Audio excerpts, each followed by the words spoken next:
Pak Bapak Dede Kurniawan, SSI MPD, selaku dosen mata kuliah multimedia pembelajaran matematika Puswagati, dan teman-teman yang saya banggakan. Kami di sini akan mempresentasikan alat permainan edukatif yang kami beri nama MACO, yaitu Matematika Congklak.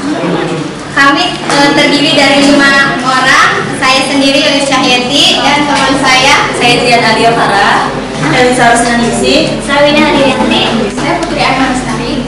Baiklah, untuk persingkat waktu, yang pertama akan dijelaskan yaitu mengenai latar belakang.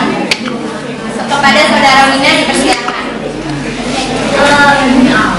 Latar belakang kami membuat alat permainan edukatif ini. Pertama yaitu memang karena adanya tugas dari Bapak Dede Kurniawan, yaitu multimedia pembelajaran matematika. Selain itu dari sisi mata pelajaran matematika sendiri, yaitu kan pelajaran matematika dianggap mempunyai image yang negatif ya oleh para siswa. Di antaranya sangat sulit, membosankan, abstrak, sehingga emang siswa itu malas untuk belajar matematika. Oleh karena itu, kita sebagai calon guru matematika setidaknya bisa mengurangi image negatif yang dibuat oleh siswa itu sendiri. Salah satunya yaitu dengan adanya alat peraga atau alat permainan edukatif agar bisa membantu guru dalam memberikan pelajaran matematikanya. Ya. Alat permainan edukatif ini kami namakan MACO, yaitu Matematik Congklak. Kami teringat untuk memilih permainan ini karena kami mencari setidaknya alat permainan apa, permainan tradisional apa yang dapat membantu kita sebagai calon guru matematika untuk memberikan materi mengenai matematika.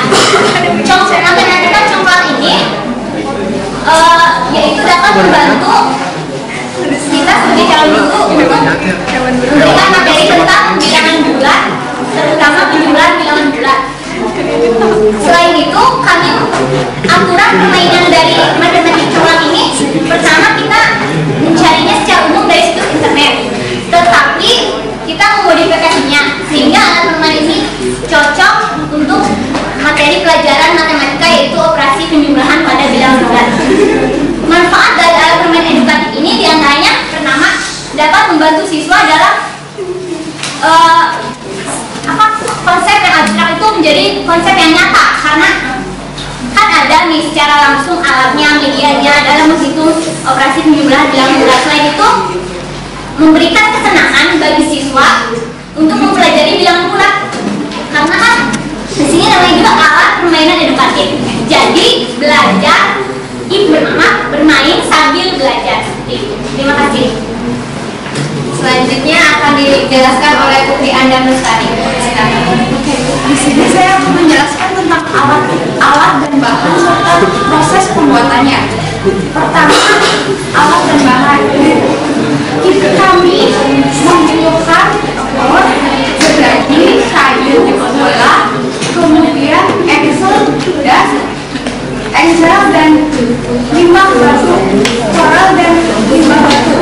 Kemudian untuk bahan, kemudian untuk proses pembuatannya, pertama kita melubangi titik awal lubangnya. Di sini kita menggunakan dot untuk titik awal pelubangannya. Kemudian kita menggunakan alat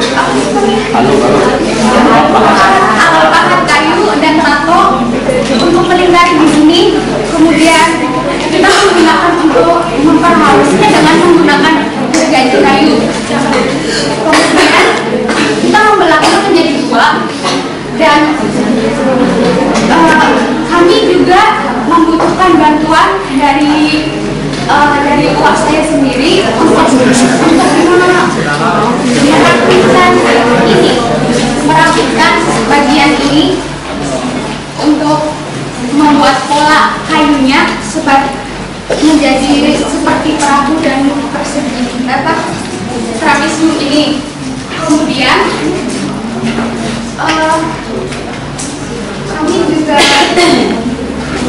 Setelah itu kami merangkainya dan menutup dengan melapisinya dengan paku tembak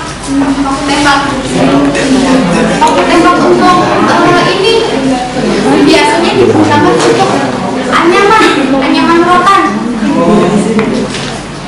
Nah, itu untuk memperindah kami juga menggunakan menghiasnya dengan menggambar batik.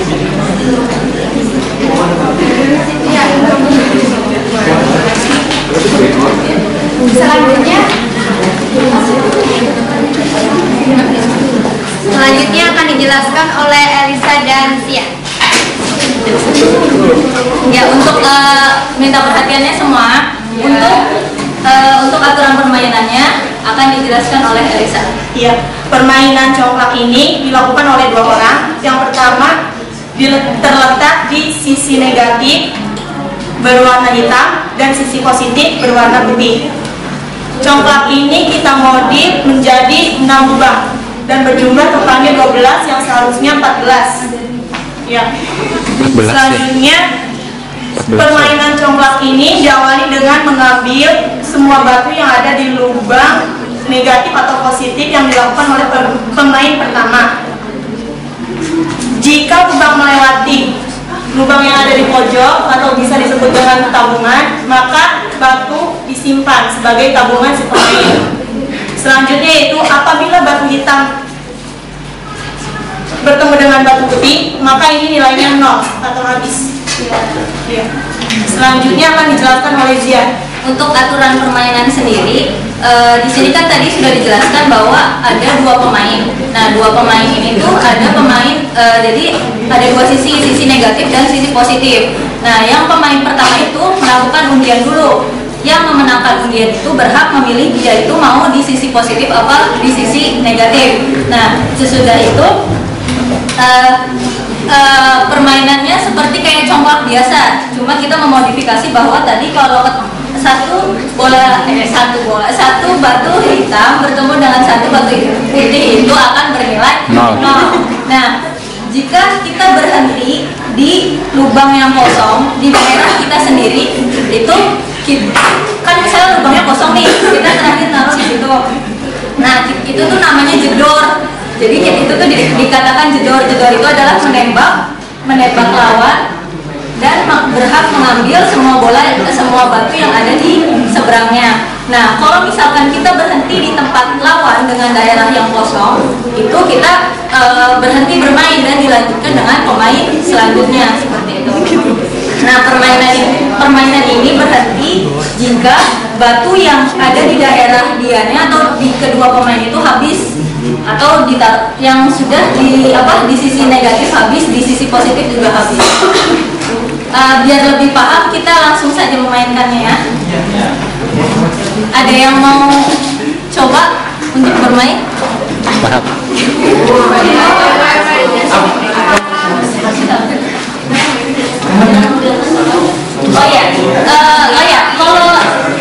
Kalau Manso ini dikatakan menang jika tabungannya itu bernilai positif atau bernilainya itu lebih besar daripada lawannya. Pertama main dulu kan, kita undian dulu nih siapa yang menentukan pertama bermain. Kelihatan di sini macam karena Mahab yang menang, Mahab melakukan memilih mau yang positif atau negatif. Ini negatif. Nah, berarti saya yang positif ya. Nah, karena Mahab juga menang, jadi Mahab berhak bermain terlebih dahulu. Terserah mau ngambil lubangnya. Jadi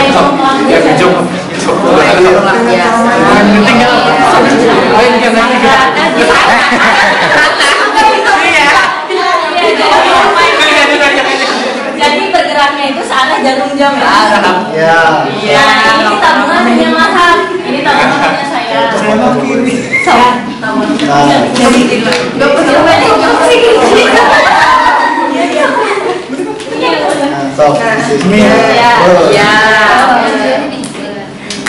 Nah ya,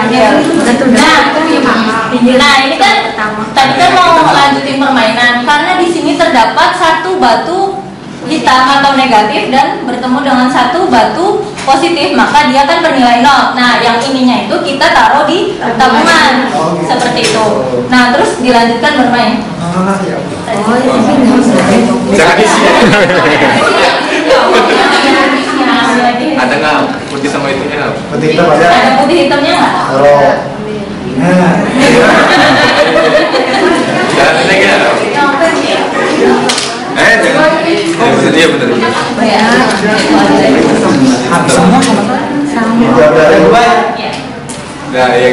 Udah. Ya bapaknya habis lah. Udah. Jadi kalau dikatakan menang, kalau misalkan di sini nanti kita hitung ini kan peluangnya itu. Iya maksudnya peluang kita untuk menang itu kita tidak tahu karena batu hitam dan batu putihnya itu kan banyak ya, jadi kita lebih ke 0. Nah kalau dijumlahkan, kalau nilainya lebih besar atau banyak banyak batu berwarna putihnya itu kita menang dibandingkan dengan batu negatif yang banyak, seperti itu kalau dikatakan menang.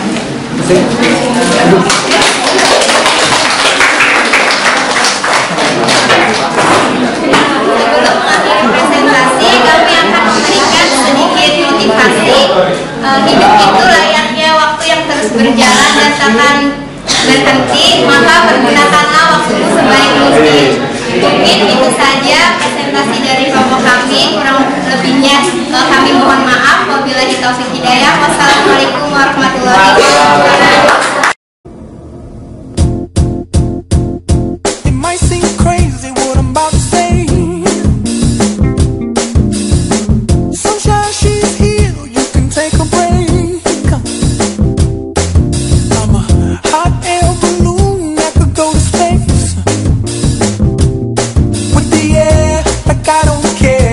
By the way, because I'm happy. Clap along if you feel like a room without a roof. Because I'm happy. Clap along if you feel like happiness is the truth. Because I'm happy. Clap along if you know what happiness is to you. Because I'm happy. Clap along if you feel like that's what you want to do. Here come bad news talking this and that. Well, give me all you got and don't hold it back. Well, I should probably warn you, I'll be just fine. No offense to you.